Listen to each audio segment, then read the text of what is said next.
എൻ്റെ കയ്യിലുള്ള ഈ ഒരു സാധനം കണ്ടോ, ഇതാണ് ലോകത്തിലെ ഏറ്റവും രുചികരമായിട്ടുള്ള പാൽപ്പായസം. അപ്പോൾ ഞാനിപ്പോൾ നിൽക്കുന്നുള്ളത് വേറെ എവിടെയല്ല, അമ്പലപ്പുഴ ശ്രീകൃഷ്ണ സ്വാമി ക്ഷേത്രത്തിൻ്റെ മുമ്പിലാണ്. അപ്പോൾ നമുക്ക് ഇവിടുത്തെ ബാക്കി വിശേഷങ്ങളെ കുറിച്ച് അറിയാം. അപ്പോൾ ഇവിടുത്തെ പായസം എങ്ങനെ ബുക്കാക്കുന്നു അതേപോലുള്ള കാര്യങ്ങളിലേക്കൊക്കെ പോവാം. ക്ഷേത്രത്തിലെത്താൻ ഇച്ചിരി വൈകിപ്പോയി, അപ്പോഴേക്കും തന്നെ പാൽപ്പായസം അകത്തേക്ക് കൊണ്ടുപോകുന്നുണ്ട്. അപ്പോൾ ഇതൊരു ചടങ്ങാണ്, ഒരുപാട് പേര് കാണാനൊക്കെ നിൽക്കുന്നുണ്ട്, ശങ്കൊക്കെ വിളിച്ചിട്ടാണ് അകത്തേക്ക് കൊണ്ടുപോകുന്നുള്ളത്. ഇനി നമുക്ക് എങ്ങനെ ഇത് ബുക്കാക്കാൻ നോക്കാം. അപ്പോൾ ഓൺലൈൻ ബുക്കിംഗ് ഒന്നും ഇല്ല കേട്ടോ. ഒന്നെങ്കിൽ ക്ഷേത്രത്തിൽ പോയിട്ട് അവിടെ ഒരാഴ്ച മുമ്പ് പോയാൽ നമുക്ക് ബുക്ക് ചെയ്യാൻ വേണ്ടി പറ്റും.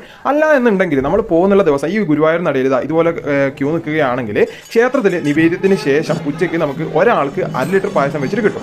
80 രൂപയാണ് 1 ലിറ്റർ പായസത്തിന്റെ വില വരുന്നുള്ളത്. അപ്പോൾ ഇതാണ് 1 ലിറ്റർ പായസത്തിന്റെ ഡപ്പ എന്ന് പറയുന്നത്. ഇതാണ് 1/2 ലിറ്റർ പായസം. അപ്പോൾ ഇനി നമുക്കൊന്ന് പായസം കുടിച്ച് നോക്കാം. അപ്പോൾ ഒരുപാട് നാളായിട്ടുള്ള ഒരു ആഗ്രഹമായിരുന്നു അമ്പലപ്പുഴ പാൽപ്പായസം ഒന്ന് കുടിക്കണം എന്നുള്ളത്. ഒരുപാട് കേട്ടിട്ടുണ്ട്. അപ്പോൾ അത് ഇന്ന് അനുഭവിച്ചറിയാൻ വേണ്ടി പറ്റി. സത്യം പറയാം, ആൾക്കാർ വെറുതെ അല്ല പറയുന്നത്, അടിപൊളിയാണെന്ന് വെച്ചാൽ അടിപൊളിയാണ്. പിന്നെ ഈ ഒരു പായസം കുടിക്കണം എന്ന് ആഗ്രഹം ഉണ്ടെങ്കിൽ അത് ഇവിടെ തന്നെ ഒന്ന് കുടിക്കണം. കാരണം ഈ ഒരു സാധനം ഇവിടെ മാത്രമേ കിട്ടൂ. കാരണം ഇവിടുത്തെ മണിക്കണർന്ന് എടുക്കുന്ന വെള്ളത്തിൽ ഉണ്ടാക്കിയാൽ മാത്രമേ ആ ഒരു ടേസ്റ്റ് കിട്ടൂ എന്നാണ് പറയപ്പെടുന്നത്. അപ്പോൾ മറ്റൊരു വീഡിയോ